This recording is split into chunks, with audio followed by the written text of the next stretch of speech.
आइए जानिए भारत की पहली फिल्म राजा हरिश्चंद्र के बारे में। इस फिल्म को दादा साहब फाल्के ने बनाया था। दादा साहब फाल्के को फिल्म उद्योग का जनक कहा जाता है। उनसे पहले भारत में कभी किसी ने फिल्म शब्द का नाम भी नहीं सुना था। राजा हरिश्चंद्र एक मूक यानी साइलेंट फिल्म थी, क्योंकि तब तक फिल्मों के लिए ऑडियो का आविष्कार ही नहीं हुआ था।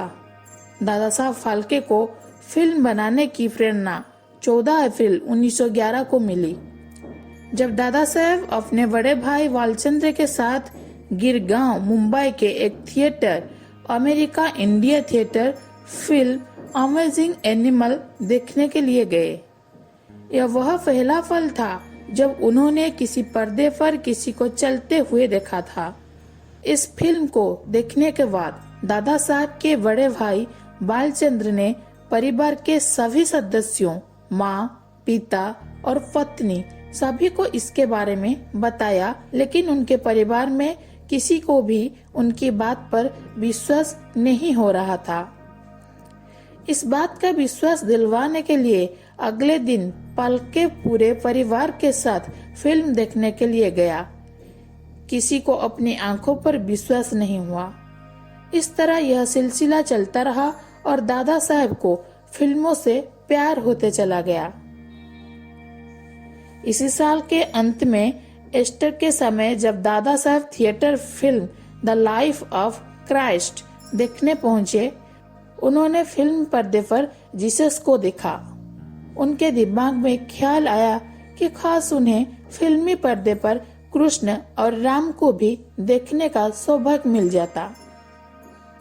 यही वह पल था जब दादा साहब ने यह तय कर लिया कि वह भारत में भी फिल्म बनाएंगे, जो कि भारतीय संस्कृति के बारे में लोगों को बताएगी।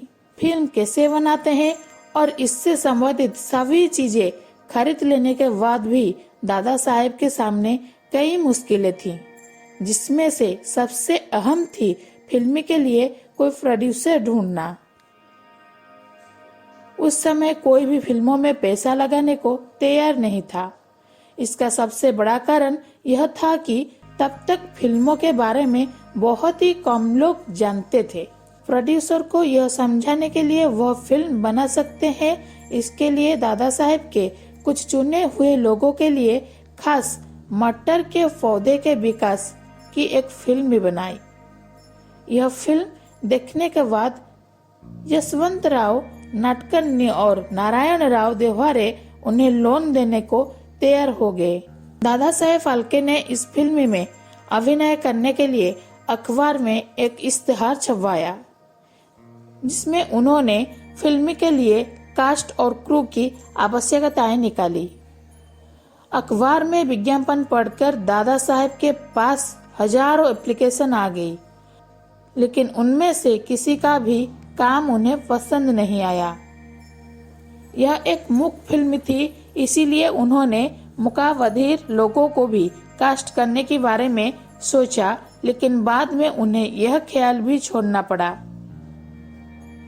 आखिरकार दादा साहब को अभिनेताओं की खोज के लिए थिएटर का रुख करना पड़ा। पदुरंग गणाधर सने और गजानन वासुदेव वह पहले कलाकार थे जो फाल्के फिल्म से जुड़े। गजानन और सने ने ही दत्तात्रेय दामोदर दबके की पहली बार दादा साहब से मुलाकात करवाई। दबके की पर्सनालिटी और कदकाठी देखकर उन्होंने फिल्म के लीड रोल राजा हरिश्चंद्र के लिए दबके को साइन कर लिया। एक बार फिल्म की पूरी कास्ट तय होने के बाद दादर मेन रोड पर स्थित स्टूडियो पर दादा साहब ने फिल्म की शूटिंग शुरू की। 50 मिनट की इस फिल्म को शूट करने में कुल 21 दिन का समय लगा। पहली फिल्म की शूटिंग के लिए दादा साहब ने कलाकार को 40 रुपए का सैलरी दी। फिल्म पूरी हो जाने के बाद 21 अप्रैल 1913 को इस फिल्म का premiere Olympia Theatre Grand Road पर किया गया, जहां पर जाने माने कुछ लोगों को न्योता दिया गया। 3 मई 1913 को यह फिल्म आम जनता के लिए बॉम्बे कानन सेन सिनेमा गिरगांव में लगी। इस फिल्म से दादा साहेब को जबरदस्त सफलता हाथ लगी और हजारों की जनता फिल्म देखने के लिए सिनेमा के बाहर जमा हो गई।